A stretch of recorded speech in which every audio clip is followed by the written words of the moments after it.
Welcome to the Salmon Runs YouTube. Enjoy the video. You begin by preparing the essentials.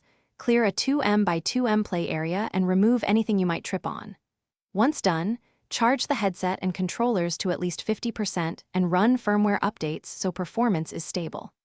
Make sure the headset sits comfortably and start the room setup or Guardian system now. This creates safe boundaries. Then follow on-screen prompts to calibrate tracking. Do that before launching any app, because accurate tracking is the foundation for everything that follows.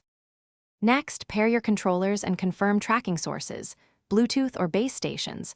Show solid LEDs so inputs respond correctly. Once paired, adjust IPD and select a refresh rate.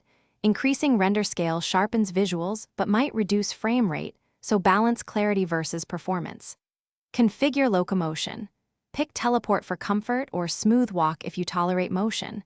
Enable snap turns if you get disoriented. Also tidy cables or position wireless extend. Now launch a short tutorial or seated demo to confirm movement, audio, and controller responsiveness. You need to feel confident before a long session. Secure helmet straps, set comfortable volume, and confirm your microphone if voice input matters. When you start the main experience, pace movement. Stand, then move slowly to let tracking settle. If you encounter issues, one key fix is simple. Rerun Guardian and tracking calibration or power cycle base stations and controllers. That usually restores reliable tracking without deeper troubleshooting.